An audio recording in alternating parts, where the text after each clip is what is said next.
voaporofo fa tsy mirano manao ny covid organique hoy fitela razarapera.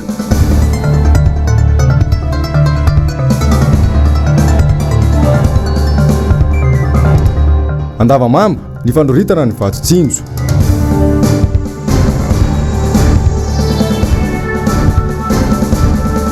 Fisokavan'ny fiangonana Rampitso mampanano sarotra ilay fipetranapetraky ny prefektiora. Angafalena tompoko klasy tompoko vavy nandesinay mitsidika ny tokantranao amin'ity matinaly ity sabotsy fa 20 ny volana aprily taona 2024. Tonga soa amin'ny fotoagna ny vaovao magnano mbola tsara atsika jiaby ary karibo atsika anaraka ny vaovao hatramin'ny farany. Araka ny famahazatra atsika dia ny tatitra avy any amin'ny CCO COVID-19 enivato no andesina aminao voalohany atao anatin'ny fampalalam-baovao. Raiky no tranga vaovao nahitana ny olona izay mitondra ny tsimikaretina tao aorian'ny fitiliana izay natao. Ny ampy raiky ihany koa ny isan'ireo sitrana. Tafakatra 320 araka izany ny isan'ireo olona izay mitondra ny tsimikaretina coronavirus teto Madagasikara nanomboka ny volana Martsa loso teo iny. Raiky 20 amin'ireo no mbola tazomina manaraka fitsaboana eny amin'ny hopitaly.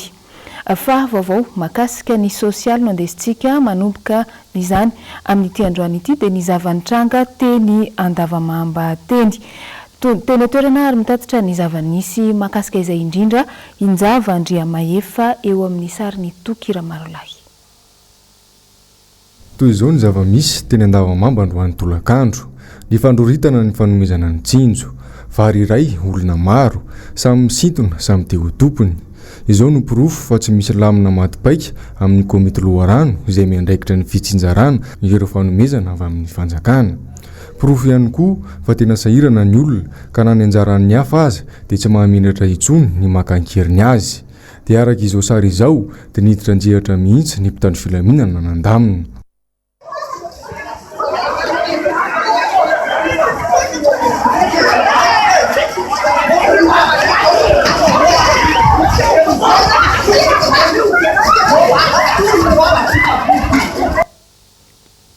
Nagnano fanadihadiana mandidina an'izay indrindra i Ravirazafy Mahenina sy Tokira Marolahy tamin'ity androany ity nijery ny zavamisy sy ny lamina mandidina n'izay fitsinjarana ny vatsi-tsinjo izay. Waratsika ny fanadihadiana. Tapabolana mahery izao no voaraindreo tompony andraikitra ambony misahana ny loharano ny lisitra ireo sahirana eto anivon'ny fokotany Ambanimaso hatramin'ny ilazany filohan'ny Repoblika ny vatsi-tsinjo zara raha ireo zokiola no nisitraka zany teto an-toerana. Ny vatsi-tsinjo izay teto anivon'ny fokotany Ambanimaso rafitra anatin'ny komina no Zatondrefana dia voan'ny zokolona zany no nahazo io vatsi-tsinjo teto anivon'ny fokotaninay ary manerana komina no Zatondrefana iray manontolo. Izay zany eto anivon'ny fokotany dia efa nanana lista olona sahirana, mpanasa lamba, mpivarotra moron-dalana, ireo zany dia efa nanana lista ary reto kirakiraina reto ilay izy dia efa nalefa ny lista fa efa lasany amin'ny ambaratonga ambony moa zany ilay lista dia miandry mivaly antsika. Dimanjato mahery ny isan'ireo sahirana eto anivon'ny fokotany no sy vanina manokana ireo manana vola miditra latsaky ny $2 isan'andro. Tafiditra ao anatin'ireo mendrandry izany vary, menaka, savony izany ireto mpitarika sarety ireto. Hoe mba mena vary raha le madinga fa ohatrany tsy hita mihitsy le ty aminay aloha tena tsy hita mihitsy. Misy fa hoe misy le zavatra tao amin'ny fanjakana nefa dia tsy midona ty aminay madinika mihitsy le izy. Hoe tsy haiko le mpandeha izy na tonga ihany fa mety ambaron-jareo ambonimbony eo mipitaterina amin'ny komite amin'ny presina amin'ny fokotany fa dia tena tsy tonga mahitsy noho izany manjary mivarom-pananana ny ankamaroan'ireo vahoaka madinika ireo. Misy raha mety manaonao foana angamba tsy fantatra intsony zany ka dia mangataka lefitra raha-panjakana dia mba hijery fotony ety amin'ny farany ambany mba hampiova amin'ny fahitana vahoaka. Misy zao nefa tsy tonga an'ilay madinika le izy. Azika hoe vavevetegna mamasona tontonony fa le tena farahidiny tena tsy misy mihitsy. Tsy mbola misy mihitsy kiny ety ary no tsy nefa manana ihany tovamiany tena miery ety aminay etyko. Raha tsy hivina tany avarimora no efa nanomboka ny teny ny filohan'ny Repoblika fanome fanampiny ireo sahirana ara-pivelomana nahitana olana ny fizarana izany natsangana ireny loharano ka saika ireo tompony andraikitra napetraka no fantatra fa manodikodina ny fanampiana. Nisy resaka ihany koa ny mahakasika ireo tokantrano mena izany tsy mbola nahareny sapeo ny mahakasika izany hatramin'ny androany. Fa ny zava-nisy tetsy ampasika kosa tamin'ny arivariva teo dia raikitra ny fifandonana teo amin'ny mpitandro ny filaminana sy ny mponina teny antoerana. Vokatry ny fioara-pefy izay natao ny mpitandro ny filaminana no niteraka an'izay fifandonana izay raha ny fanazavana azo. Germain Menjanahary no mitatitra ny andindininy eo amin'ny rindran-tsary ny Andry Rakotomalala.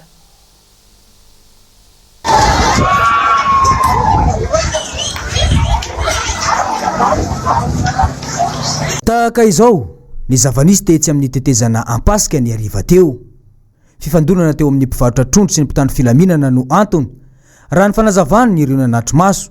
No reo varotrondro reo zany no naparitaka le polisy zany le trondro tamiko veta. Dia zay natezitra an'le olona teo. Nefa na izany naty izay raha tokony tsobahana an'le olona zany le lalana. Dia nefa tokony tsy naparitaka le polisy ihany koa zany le entan'le olona. Niala veto amin'ny toerana izay nisy ny fifandonana ity anefa dia toy izao ny zava-nisy eto sy 720 hektara. Ny fanontaniana mipetraka dia ny hoe rehefa manahoana no entitra ny mpitandro filaminana sy ny mpitondra fanjakana mandray ny fanapahan-kevitra. Eo amin'izay tranga eny anivon'ny fiarahamonina izay dia mienjandroa ihany koa ny tady eo amin'ireo mpivarotra sy ny ben'ny tanàna any Fianarantsoa. Mikaiky an'ireo ray aman-dreny ara-drazana mihitsy moa ireo mpivarotra mba hiditra antsehatra andamina ny raharaha. Hoarantsika ny fampitam-baovao avy any Fianarantsoa. Raha mbola samy revo amin'ny ady atao amin'ny Covid-19 sy ny coronavirus izao tontolo izao ary anisan'izany isika eto Madagasikara dia mienjandroa kosa ny tady eo anivon'ny commune urbaine sy ny mpivarotra eto an-tanànan'ny Fianarantsoa. Omaly dia ny ben'ny tanàna mihitsy no nirotsaka antsehatra tamin'ny fanesorana azy ireo teo amin'ny toerany. Ny fanazavan'ireo mpivarotra ihany koa no nahafantarana fa efa nisy ihany ny fihaonana tamin'ny ramatoa ben'ny tanàna izay azo lazaina hoe manga ny lanitra tamin'izany fotoana izany. Tampotampoka eo anefa ny tsy mbadika indray ny baolina. Ramatoa ben'ny tanàna mihitsy no nirotsaka antsehatra tamin'ny fanesorana. Ka manoloana an'izay zavatra izay tompo dia malahelo zahay mpivarotra. Tena malahelo ary tena misy ny latsaka ranomaso mihitsy ny maly tamin'ny fiteniny nataon'ny ben'ny tanàna tetoy amin'ny tsenan'Anjoma. Very tanteraka ny zoma olona sy ny soatoavina ho iretsan-kilany ka manao antsoavo amin'ireo ray aman-dreny ara-drazana eto an-toerana sy ireo tompona raikitra mahefy eto amin'ny tany sy ny fanjakana. Ny amafy ny resaka ny fanaovana eny voatonontonona hatramin'ny filoham-pirenena mihitsy aza nandritra n'izany fotoana izany. Zany moa mba niresako azy maly hoe ny filoham-pirenena nge ho any mba nahatonga anay mba nisokatra ny tapakandro. Tsisy rarahiko izay filoham-pirenena ho izy teny mera mihitsy zany ary vavolombeny zany za persona mihitsy ny resany an'io. Toy izao kosa ny fanazavana sy ny teny nentin'ny ramatoa ben'ny tanàna nandritra ny fihaonana tamin'ny mpanao gazety. Mandainga ary olon-dehibe mpitondra oatra no soketaina ka za zany mialatsina fa zay olona mitenen'izay ao anatin'io ina misy teo interviewnareo io dia mialatsina fa teo anandefitra fa zaho tsy andefitra ka dia mialatsiny re. Ny vitsy mikindra ny rery hoy ny fahendrena malagasy ambava omana ampo-mieritreritra. Lafim-baovao hafa kosa eo amin'ny lafin'ny finoana dia ny azakazahana ny naka ny taratasy fahazon-dalana isokatra ho an'ireo fiangonana ho an'ny rahampitso alahady tamin'ity androany ity teny amin'ny prefektura n'Antananarivo. 520 no isan'ireo avy amin'ny fiangonana Zokiny sy fiangonana Zandrany no naka an'izany tamin'ny androany tapany maraina fotsiny. Fahazon-dalana izay manan-kery ho an'ny rahampitso ihany fa tsy mihoatra n'izay. Noro fitiavana no teny antoerana mitatitra ny andindin'izay eo amin'ny rindran-tsary ny tahiry ny aina ranariny. Mampana ny sarotra ny fiangonana ny fepetrana avoaka ny teo anivon'ny prefektura n'Antananarivo ny amin'ny tsy maintsy akana ny taratasy fahazon-dalana ahafana manokatra ny tempoly. Misy amin'ireo fiangonana no nisafidy ny tsy ambivavaka rahampitso satria tsy nahafeno ireo fepetra. Ary sahirana ihany na ny andray an'le anaran'le olona 500 zany kote fa enjana ihany miaraka amin'ny adresiny dia miditra zay inenina zany zay rahampitso mizara roa zay inenina zay le toerana ivavahana fa tsy eo am-piangonana daholo fa hajainay le 500 miaraka amin'ny mpitandrina miaraka amin'ny mpitendry isaky ny fitaom-pivavahana anankiray. Dia rava le fitaom-pivavahana dia asiana ranom-panafody le toerana dia miditra indray ny manaraka dia isava kasibosy zay zany aka mifepetra ty tsy maintsy hoe arahana hono. Misy amin'ny fiangonana izay fa nahazo ny taratasy fahazon-dalana indray anefa no nanapa-kevitra ny tsy hisokatra rahampitso. Ny safidy ny ombavaka amin'ny tambazotra an-tserasera Facebook ireo kristianina. ny antony tena mitazona mafy ny isa 10 ny fanjakana ho an'ny eto amin'ny FLM matombo fanantenana 7 hektara manokana 4 sy ray alina ny kristianina eto mpandray ny fanasan'ny tompo 9 ka na ho tsinjaraina isaky ny atsasakadiny aza izany fanimpom-pivavahana izany dia tsy ahasehaka ny mpandray ny fanasan'ny tompo ray manontolo mihitsy. Ankoatra ireo fepetra efa mahazatra toy ny eo amin'ny resaka fahadiovana sy ny fitandremana, misy ny fepetra hafa tsy maintsy arahan'ny fiangonana. Iroso amin'ny fanakatonana ny toeram-pivavahana kosa ny eo anivon'ny prefektiorana Antananarivo ho an'ireo tsy manaraka ny fepetra. Ilaina koa ny isan'le olona, ny anaran'le olona, ny anarana sy ny adresa satria sao dia misy contact ao amin'le zavatra dia tonga dia fantatra zany hoe jerena ny adresa hoe ato zany anaraha maso akaiky le izy zany tena aminy. Amin'ny 10 ora maraina hatramin'ny 2 ora tolakandro ny fotoana fisokafan'ny fiangonana. Ohatra ny eo fiangonana zay fa tena inefatra miditra dia raha tonga 10 dia mety 10 miditra na 20 miditra vao tapitra ny kristianina. Fandrindran'ny fiangonana io zany hoe ny katolika matsy misy fidirana intelo hoe amin'ny 9 sasany dia misy amin'ny 7 sasany dia ny arivo amin'ny 5 ka misy anty coronavirus ity dia tsy fantatra zay fandaharany zareo fa dia ny fandaharany hoe tsy natanterany le intelo miditra. Mampamaitra-panontaniana ny hoe manina ny sehatra asa hafa no mahazo misokatra sy miasa, ao ny toeram-pisakafoana, ny fiara fitateram-bahoaka izay tsy ahitana taratra ny fanajana ireo fepetra toy ny ray metatra, kanefa ny fiangonana izay loharano ny fahendrena ary fatra-panajalalana no lasa asiana teritery.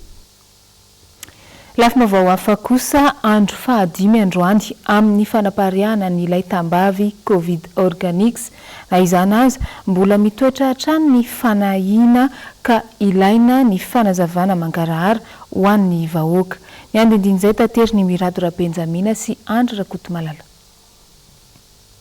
Nametraka ihany amin'ny loharano nahitana ny Covid Organics ny olom-pirenena maro. Isan'ny antony nahatonga ny fisalasalana ny amin'ny tsy hisotronin'ny olona sy tsy hanomezana ny zaza ity fanafody ity izay ahazay. Nilaza ombienombien ny député Fidèle Razarapiera fa tsy ny imrano nanao ny Covid Organics.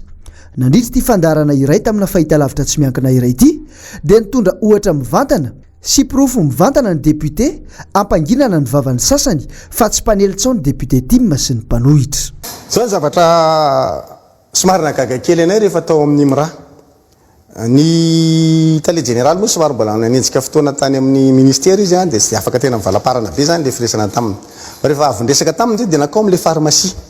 Zany hoe nanarao reny efa tonga teny mividy fanafody hafa mihitsy zany afa tsisy fandraisana. Dia nisy olona teo amin'le milahatra eo amin'ny pharmacie zany satria le no le fepetra amin'le corona dia tsy maintsy mandeha tsiraray elanelana ray metatra sy ny sisa. Dia nanontany le olona zany avy ety ivelany izy manontany hoe efa manana an'le Covid Organics ve nareo? Satria larbi zay ny tany, larbi moa izy zany no atao hoe hozaraina zany le izy. Dia ozy izy ny tao amin'ny imra hoe zahay mbola tsy manana.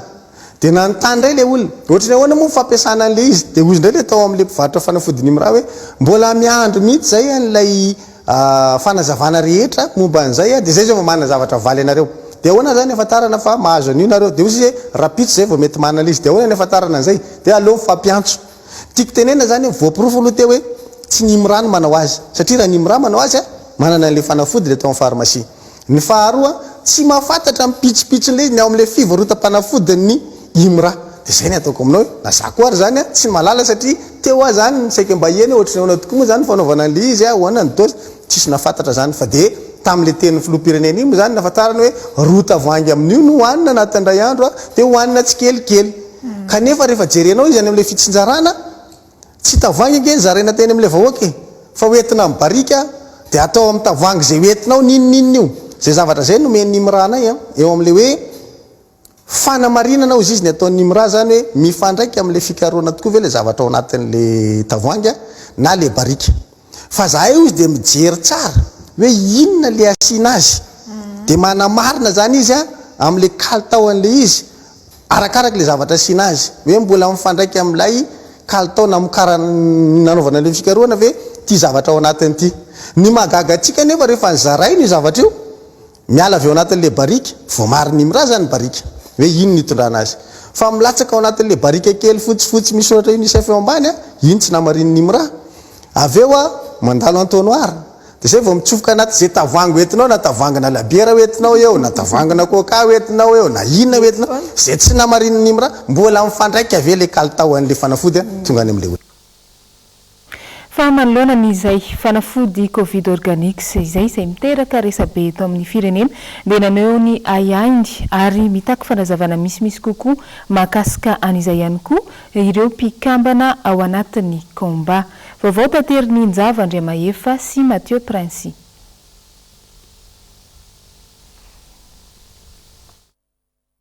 Manasitrana satsy ny CVO-na ny covid organix ny valiteny amin'io dia tsy mahakasika ny fahasalamana ihany fa misy politika ihany koa.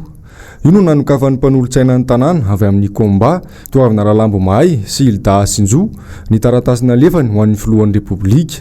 Ny antony mampisalasala loatra ity CVO ity. Mitaky ny fanazavana misimisy kokoa mahakasika ity fanafody covid organix ity no tena votoatondresaka ilay taratasy. Mila mangarahara ihany koa ireto olombo afidy ireto momba ny fivadibadiky ny resaka ataon'ny fitondrana mahakasika ity fanafody covid organix ity. Ny 20 Aprily lasa teo mantsy no nanambara ny filohan'ny repoblika fa nahita fanafody manasitrana ny covid-19. Mbola nanamafy izany ihany koa ny IMRA izay namokatra ity fanafody ity.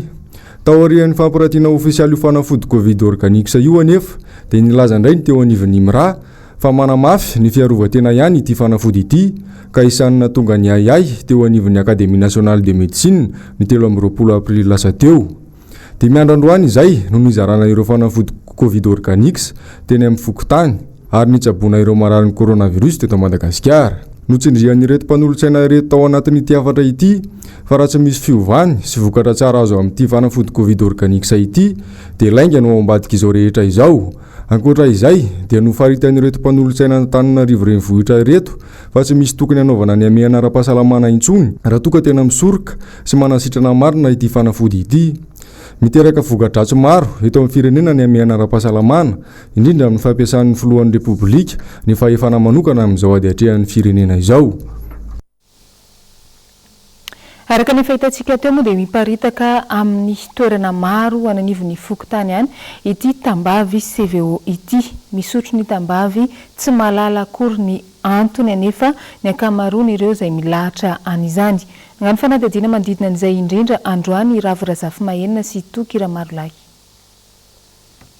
Miamiverina tsikelikely amin'ny andavanandro ny fiainan'olona eto andrenivohitra, miakoragora ny fampiarana ny fepetra, ny tomboisa nefa ny olona marary vokatra ny fifampikasoana noho ny fisiany covid organix ave matsiaro tena ho voaro amin'ny aretina ireo misotro izany ka miverina amin'ny fanao isan'andro. Ateto amin'ny commune no zato andrefana toy izao ny filaharana ny covid organix tamin'ny Iraikembe 10 ratoandro izay no nandalo teto tsy mbola tonga ilay CVO samy hita ny vimbina tavoahangy kely tany an-trano ny tsirairay toy ny ahoana marina ny fahafantaran'ny olona ny fatra sy ny fomba fisotroana azy ity. Rehefa moins de 2 ans zany aloha zay no nitenenina hoe tsy tokony ina lesa rehefa plus n'izay zany dia afaka mihinana. Tena tsisy fantatra aloha ilay izy raha tsy azavain'ilay olona zany tsy fantatra akan'ilay izy aloha zany dia hosotroana ilay izy satria ilay solona vaksiny moa ilay izy.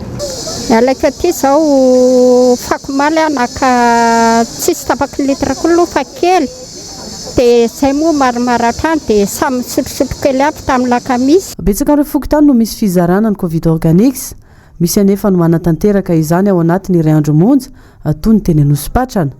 Raha ny voalaza nefa inefatra misotro azy ity ny olona iray raha ny tokony ho izy. Ampy ve izany ny iray andro fizarana ny covid organix ho an'ny maro mijanona oresabe hatrany ny covid organix, betsaka no misotro azy tsy mahalala akory izay mety ho aterany amin'ny fahasalamana.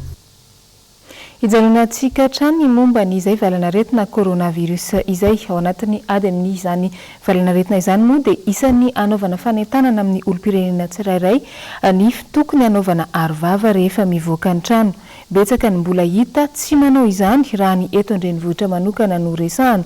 Fantatra fa isy moa ny sazy ampiarina amin'ireo tratra mandeha tsy misiky arotava manomboka amin'ny alatsinainy ho avy izao. Ny andindin'izay ho arahantsika eo amin'ny rindran-tsary ny Tokira Marolahy. Vitsy dia vitsy ireo olona izay mitety ny lalabe mizara ny arovava ho an'ny olom-pirenena.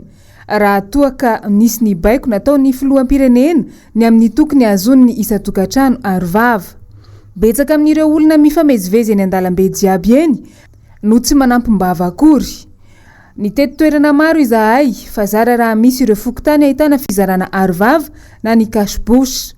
Ny sasany indray tazana misy ilay arivava eny an-dalana eny saingy tsy ampiasainy amin'ny tokony ho izy akory izany fa na atao ambany soka na atao eny amin'ny andrina. Ny fampiasana n'ilay cache-bouche veny tsy fantatry ny akamaroan'ny malagasy sa ny lanjan'ny mahafiarovana azy. Ny cache-bouche araka ny efa nambara ombieny dia natao hanampenana ny orona sy ny vava iarovana ny aretina tsy hiparitaka. Izany hoe raha marary ilay olona manao arivava dia ho voasakana tsy hiparitaka amin'ny manodidina azy ny aretina. Raha salama kosa ilay olona manao arivava dia voaharo tsy hidirany tsy mikaretina izy raha manaja ny fepetra ara-pahasalamana fampiasana an'izany. Tsy ampy ny fampahafantarana momba izay voalaza rehetra izay eto Antananarivo renivohitra. Amin'ny alatsinainy fa 17 ny volana Aprily ho avy izao dia hiatra ny sazy amin'ireo izay tsy manao arivava mivoaka ny trano. Ampiasaina mamafa gabone na mamafa lalana na ampanamboarina zaridaina sy ny sisa araka ny tenin'ny filoham-pirenena. Azo antoka ve anefa fa efa nahazo arivava avokoa ny olom-pirenena rehetra izay voatery hivoaka ny trano manomboka amin'ny fotoana io?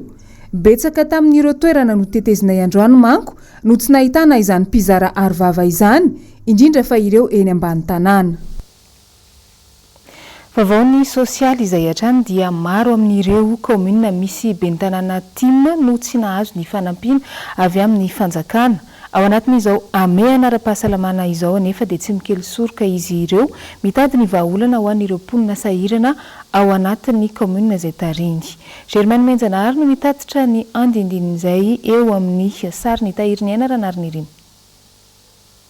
Olona sahirana miisa 100 tao amin'ny komuna Ampanefy no nisitraka ny fanampina avy amin'ny ben'ny tanàna.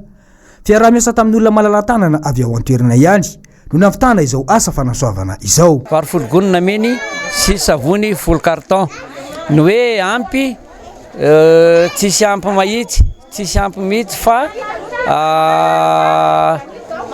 isorana ny olona izay nanome satria tsy hanika voky io fa voninahitra fanomezana. Nefa mahavoky ihany satria vary folo-gony zany tsy moramora amin'izao andro sarotra izao ny azahoana an'izany ka dia efa isorana manokana eto ny mpanoritra tompoko. Ny tanjona dia izao ny azahoan'ny vahoaka aloha mahazo an'le fanomezana.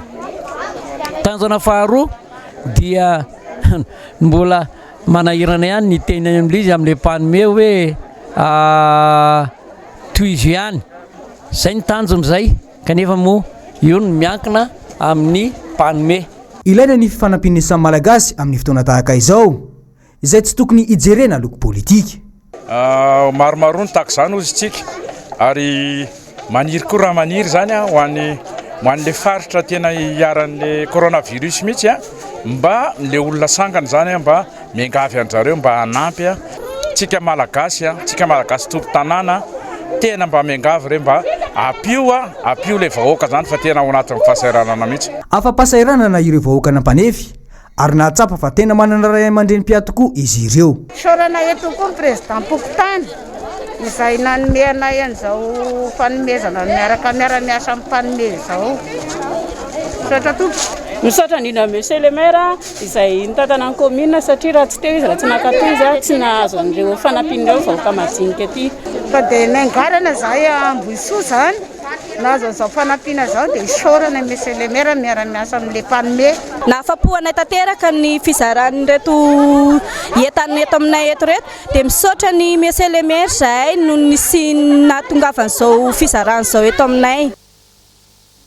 Lafim-baovao hafa kosa dia mbola tsy misy vahaolana ny mahakasika ny jiro sy ny rano eto an-drenivohitra. Mbola maro ireo toerana izay anjakan'ny delestazy sy ny tsy fisian'ny rano madio ara-dalàna mandeha. Noro fitiavana no mitatitra ny andindin'izay eo amin'ny sary ny tahiriny aina ranariny. Miverina mahazovana indray ny fahatapahany jiro sy rano matetika. Anisan'ireo voakasika izany eny amin'ny faritra Anosy 100 fito ambin'ny 10 hektara, Ankazomanga, Ampasika, Anosipatrana.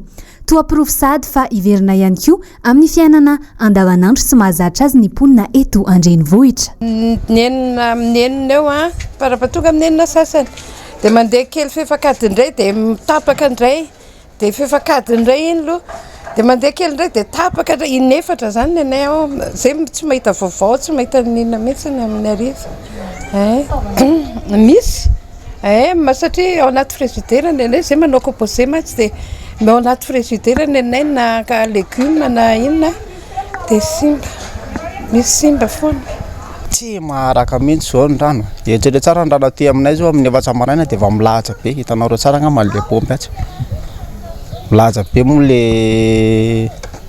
nany ambany azy zao tapaka foana dia na ty ambany andrefana aty tapaka foana dia le olona maka ny ambany any maka aminay foana maka le pompy ato dia milahatra be foana. Efa niverina amin'ny laoniny tsikelikely ny fandoavana ny vidiny jiro sy rano asaingy lasa midangana izay tsy izy izany raha 3 alina ariary teo aloha ny vidiny jiro ho an'ny tokantrano sasany lasa 5 alina ariary hatramin'ny 4 alina ariary eo izany.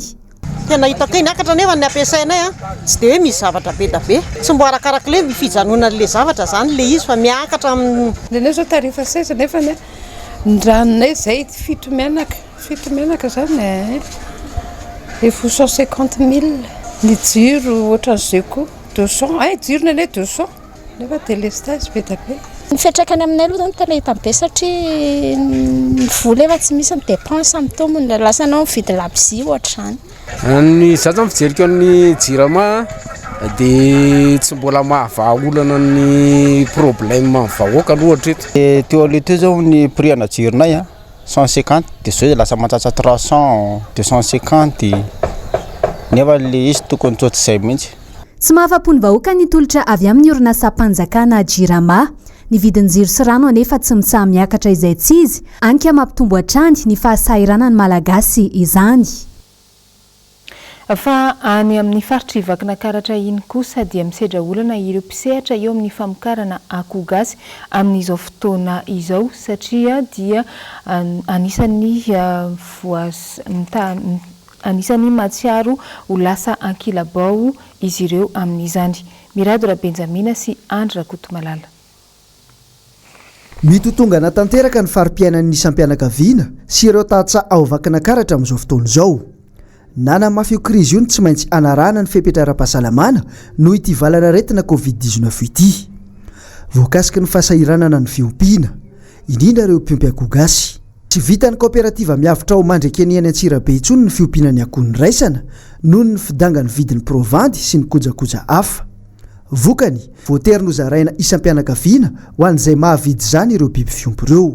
Le izy aloha hatreto aloha dia zarana isakan'ny tokantrano par équipe le akoho satria le vidin'ny provandy miakatra be tena miakatra be satria ny vola akoho tsy maharaka dia voatery rano zarana isakan'ny tokantrano le akoho ao anatin'le coopérative tantanana. Le vokatra aloha hatreto dia tena tery fa amidy lasa ho anom-pihinana eo an-tanàna raha le akoho. Tsy ny akoho gasy irery fa misedra olana ihany koa ny fambolena anan-drano ao an-toerana. Mitaraina fatratra ny mpamboly. Fidiram-bola ny tatsamo zany dia mivoly anana dia manisa mamelona ny tsena sabotsy tena tsatsa mpamatsy indrindra ny andro tokony nefa ny anana teo alolo teo lafy 4,000 lafy 5,000 ny ray mifanohaka amin'izao fotoana izao ndrefany dia mampalahelo satria amin'ny valonjato arivo raha farany malafo. Vaovao fahasalamana dia andro eran-tany natokana iadina amin'ny aretina tazomoka ny data ny 15 ny volana Aprily. Mbola tolona izay tsy mety vita ny famongorana azy io raha eto Madagasikara sy amin'ny firenena maromaro aty Afrika. Fanadidina manodidina an'izay eo amin'ny sary ny Toky Ramarolahy. Antaonany maro lasa izay no nandringana olona maro maneran-tany ny tazomoka fa indrindra ny firenena mahantra. Ankehitriny mbola tsy fongotra tanteraka izy na dia maro aza ny ezaka nataon'ny fanjakana tsirairay sy ny sehatra iraisam-pirenena tamin'ny alalan'ny fizarana fanafody fiarovana, fanaovana fitiliana sy ny fanentanana tamin'ny endriny maro. Amin'izao andro iainantsika izao, araka ny lahatsoratra navoaka ny gazety iray teto Madagasikara tamin'ny 14 Aprily 2022, mbola betsaka ny mponina lasibatry ny tazomoka any amin'ny faritra Angosy ary vao iray volana lasa izay dia olona 4 no maty ny aretina ity. Misedra olana eo amin'ny fifehezana ny tazomokany ao amin'ny distrika sy ny commune maromaro any amin'ny tapany atsimon'ny Nosy tahaka ny Manantenina, Tsivory, Amboasary ary Tolagnaro. Na dia voalaza aza mantsy fa efa nomena maimaim-poana ny fanafody ho an'ny olona voamarina fa marary ny tazomoka, vidina lafo anefa izany any amin'ny toeram-pivarotam-panafody ho iatran'ny ny loharano Vaovao. Ny toeram-pitsaboana amin'ny fanjakana raha teo any an-toerana tsy manana tahiry-panafody mahasahana ny filana. Any ery, manao dokotera tena ny akamaroan'ny mponina izay sahirana ka miafara amin'ny fahafatesana rehefa miomby ny aretina. Mahazatra ny akamaroan'ny malagasy raha teo ny mampiasa tambavy na fitsaboana amin'ny alalan'ny zava-maniry kanefa tsy voamarina ara-tsiansa loatra izany. Ny tena vokany zany hoe manahoana mila raha maso zany le izy fa ny akamaroan'ny malagasy aloha ankapobeny dia efa zatra mihinana tambavy ary ny akamaroany any ambanivohitra dia mampiasa an'izany tambavy zany. Rehefa tafiditra anatin'ny olona le parazitana tazo afindra ny moka izay manaikitra ny olona marary ka avy eo manaikitra ny salama zany le izy dia tafiditra ao anatsika zany zay le tazo zay dia miseho moa rahantsika mafantatra manavy mitsakitsaky vanitolana mangorangorana reraka mety malaikomana sy ny sisa zay le tazo mazatra zay. Fa misy koa hoe néopalu marary andobe mety mahatonga an'ilay hoe torana reny zany na hoe le tsy mahatsara tena reny zany. Dia ny fahatelo indray mivoto le ary ny ratozisitsika. Ny vehivavy bevoka no marefo manoloana ny tazomoka ka ny fisorohana ny tokony atao tsara. Ary ho an'ny vehivavy bevoka dia mahafajaza mahatonga ny fahasamban'ny zaza ao am-boka ny tazomoka. Na dia moka zany totofana reny rano miandrona reny esorony reny lobolobo manodidina ny tanàna reny satria amin'ireny no moka no miafina. Rehefa amin'ny hariva idina aloha ny varavarana rehetrarehetra zay vao rehetra ny jiro ao an-trano satria raha vao ny jiro no mirehitra mialoha dia sotomin'ny hazavana le moka ka tafiditra ao an-trano. Ampiasaina koa zany reny lay ireny. Vaovao eo amin'ny sehatra iraisam-pirenena kosa amin'izao fialana tsikelikely amin'ny fihiboana izao dia nisy ny fivoriam-be nototosain'ireo minisitra ny fizahantany izay mivondrona ao amin'ireo firenendehibe roapolo na ny G20. Tapaka tao anatin'izany fa isy ny famerenana tsikelikely ny lamina ara-toe-karena ao anatin'ity sehatra ity. Ny andindin'izay tateriny Njava Andriamaefa eo amin'ny rindrantsary ny Mathieu Princy. Piasa misehatra amin'ny asa fizahantany manodidina ny 570 tapitrisa eo no nisera fahasahiranana nandritra amin'ny fisian'ny valanaretina Covid-19. Antony iray nahasarika ireo firenendehibe ny vory sy ny resaka mahakasika ny mety ho fiantraikany ara-toe-karena eo amin'ny lafin'ny fizahantany. Raha ny tomboanana avoaka ny fikambanana iray misahana ny lafin'ny ara-toe-karena na ny OCDE dia mety hena hatramin'ny 570 ny toe-karena eo amin'ny sehatry ny fizahantany amin'ity taona ity noho ny fahafahana mivezivezy nandritra ny fihiboana. Koa satria efa miala tsikelikely ao anatin'ny fihiboana ny firenena sasany maneran-tany dia nanome toky ihany koa ireto minisitra misahana ny fizahantany ao amin'ny firenena G20 ireto fa irindra sy lamina izao famerenana tsikelikely ny lafin'ny fizahantany izao. Amaranantsika ny fampahalalam-baovao amin'ny tiniany ity dia ny sary tsy akiteniteny araiky tafiditra indrindra ao anatin'ny fanentanana amin'ny Covid-19 dia samy manao izay ho afany ny firenena jiaby. Eto dia ny filoha Afrikana Tatsimo no mampianatra ny vahoaka ny fomba fametahana ny maska na ny arovava. Tsy mora ny nagnano an'izany, andao ny arantsika.